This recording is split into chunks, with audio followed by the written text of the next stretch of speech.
नमस्कार, मैं आरबी सिंह यादव और आप देख रहे हैं मेरा YouTube channel RB Singh Yadav editor. आज दयालबाग की जो कल से शोक भरी खबर चल रही है डॉक्टर एस.के. नैयर की, उनका निधन हो गया कल और आज उनका अंतिम संस्कार भी हो गया। इस मुद्दे पर इस दुखद सूचना को हम चैनल की हेड सुरेखा यादव जी से बात करेंगे उनके बारे में, क्योंकि वो डॉक्टर नैयर को बचपन से जानती थी और बहुत सारी और भी उनकी सारी जो यादें हैं पिछले, मैं समझता हूँ 2-2.5 वर्ष से तो उनका लगातार संपर्क था। जब ये दयालबाग में प्रशासन का हमला हुआ था तब से लेकर अब तक। तो अब मैं सुरेखा यादव जी के पास चलता हूं और वो बताएंगी पूरी बात और उसके बाद फिर हम एक वीडियो दिखाएंगे जो क्रमनेशन हुआ है, जिसमें कुल मालिक पी.एस. सत्संगी साहब ने पहुंचकर उनको तिलक किया, पुष्पांजलि अर्पित की और बहुत सारी बातें थी, वो आप वीडियो में देखेंगे। सुरेखा यादव जी, राधा स्वामी। राधा स्वामी चैनल का एक काम होता है कि वो सारी घटनाओं से अपने दर्शकों को अवगत कराए। कुछ खुशी की भी हो सकती हैं, कुछ गम की भी हो सकती हैं, लेकिन क्योंकि उसकी जिम्मेवारी है तो वो चीज़ें अपनी दिखाता है, जिससे हर दर्शक को जो जहाँ उपस्थित नहीं हो पाते किसी भी कार्यक्रमों में या किसी भी वजह से या कोई भी ऐसी घटना में, लेकिन उनको चैनल के माध्यम से जानकारी प्राप्त हो जाती है। तो असल में इस दुनिया में जो व्यक्ति आता है ये निश्चित है कि एक दिन वो चला भी जाता है। ये प्रकृति का नियम है और इस प्रकृति के नियम में कोई भी व्यक्ति बाधा नहीं डालता है। अगर कोई इस बात को कह भी दे तो शायद मैं तो बिलीव नहीं करती हूँ कि हमारे हाथ में है किसी को पैदा करना या रोके रखना या उनकी मृत्यु पर रोक लगाना। मैं इस बात पे बिलीव नहीं करती हूँ, मैं अपनी बात बता रही हूँ। कल जो घटना दयालबाग में हुई डॉक्टर एस.के. नैयर की, वो एक बहुत जुझारू व्यक्तित्व रहा है दयालबाग में। उन्होंने वो बड़ी ही दीनता से, शालीनता से और सत्यता से सारे कामों को जो है किया है, जब भी उन्हें दयालबाग के द्वारा निर्देश दिया गया। वो पढ़े लिखे लर्नर्ड व्यक्ति थे, उन्होंने इंजीनियरिंग की पढ़ाई करी, फिर जॉब भी करी, टीचर भी रहे। और मेरा जो उनका साथ है, क्योंकि हम एक ही कॉलोनी में रहते थे तो मैंने तो उनको शुरू से देखा है। तो उनके अंदर जो सबसे बड़ा गुण था वो ये था कि वो भले खरे बोलते थे, स्पष्ट बोलते थे, लेकिन उस बात में सत्यता होती थी। तो आज उस व्यक्तित्व के बारे में मैं क्या कहूँ। मैं कल रात से ही बड़ी परेशान थी, क्योंकि विश्वास नहीं हो रहा था। अभी उम्र भी उनकी ज़्यादा नहीं थी, लेकिन देखिए दयालबाग एक ऐसा समुदाय है, ऐसा क्षेत्र है जहाँ पे खुशियाँ भी उसी लिमिटेड तरीके से मनाई जाती हैं और गम को भी बर्दाश्त करने की क्षमता सब में आ जाती है। इसका विशेष कारण ये है कि हमारे संत सतगुरु राधा स्वामी दयाल गुरु महाराज पी.एस. सत्संगी साहब की समय समय पे ऐसे वचन होते रहे हैं कि जब कोई सूरत, कोई आत्मा निकल के अपने निज धाम जाती है, राधा स्वामी धाम जाती है, और उसके ऐसे कर्म होते हैं जिसके बाद उसे मुक्ति भी मिल जाती है।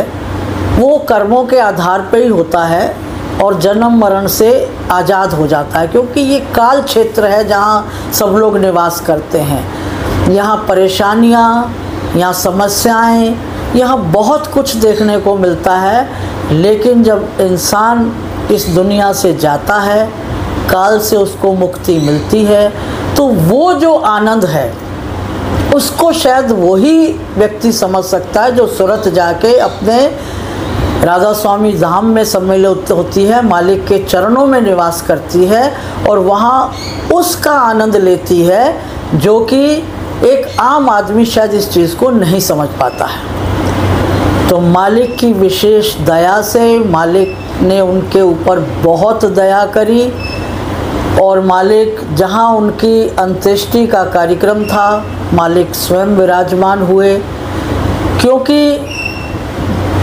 मालिक के हाथ से तिलक लगने का मतलब ये होता है कि जो वो सूरत थी उसे इस काल से मुक्ति मिल गई। जो मालिक ने किया, मैं अधिक बात नहीं कह सकती हूँ, क्योंकि ये एक बहुत पर्सनल संत सतगुरु का और जो व्यक्ति गया है यहाँ से उसकी सूरत का एक अपना आपस का निर्णय होता है। क्योंकि हम तो संसार के जीव हैं, अभी हमें नहीं मालूम कि क्या होता है, लेकिन उनकी दया जो सामने दिखाई दे रही थी, उस दया देखने के बाद हम लोग सब लोग धन्य हुए कि मालिक की दया से उनको उनकी सूरत को निज धाम में निवास मिला, उनके मालिक के चरणों में निवास मिला।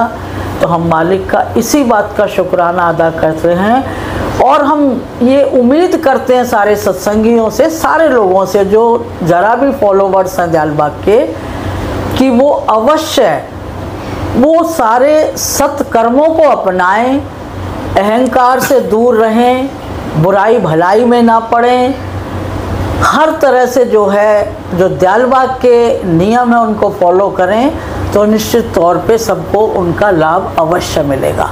राधा स्वामी। सुरेखा जी, ये वीडियो जो क्रिमिनेशन स्थल का है उसे हम अब जारी कर देते हैं जी। वहाँ पर मालिक ने जो अंतिम वचन फरमाया है काल जाल से मुक्ति देने का जी, वो सब लोग आप देखें। तो मैं सुरेखा जी, राधा स्वामी, आप सम्मिलित हुई हमारे साथ और आपने पूरी जानकारी दी डॉक्टर नैयर के बारे में। अब चलते हैं क्रिमिनेशन स्थल पर।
और डॉक्टर एस.के. नैयर पंचतत्व में विलीन हो गए। गुरु महाराज ने आकर के उन्हें टीका लगाया।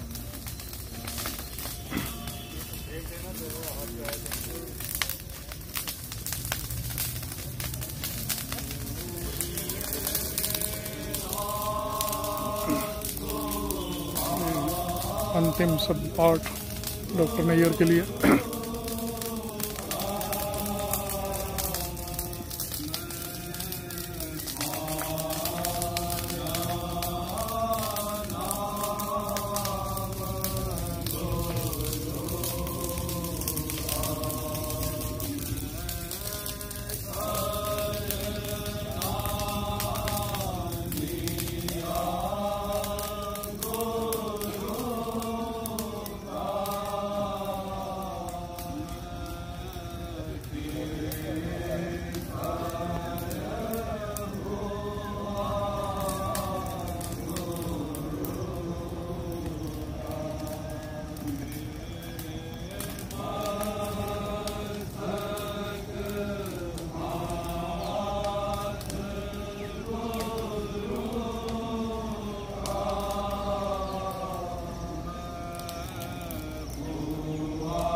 आप देख रहे थे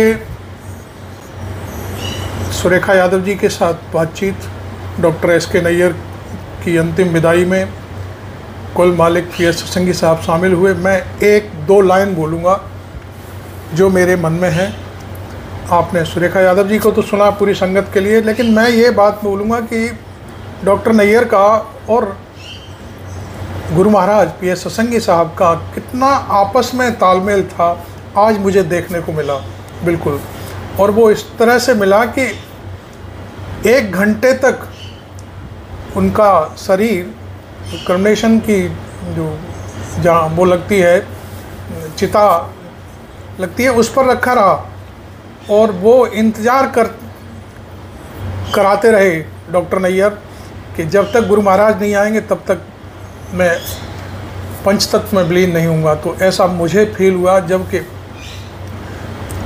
टाइम दिया गया था कल गुरु महाराज की तरफ से कि 5:45 बजे आप अंतिम संस्कार कर दें, लेकिन मैं समझता हूँ लगभग 7 बज गए, सवा घंटे तक वो इंतज़ार करते रहे कि नहीं मैं तब तक नहीं जाऊँगा जब तक गुरु महाराज नहीं आ जाएंगे। और वो गुरु महाराज आ गए और उसके बाद सारा कार्यक्रम हुआ। खैर, मैं अब आपसे निवेदन करूँगा कि इस वीडियो को संगत तक, पूरी संगत तक पहुँचाने की कोशिश करें, शेयर करें। और बाकी आपने देखा सब कुछ, बहुत गमगीन माहौल है दयालबाग में, चूँकि एक बड़ी हस्ती थे डॉक्टर एस.के. नैयर और गुरु महाराज के बहुत नज़दीक थे। Thank you very much. मैं RB सिंह यादव।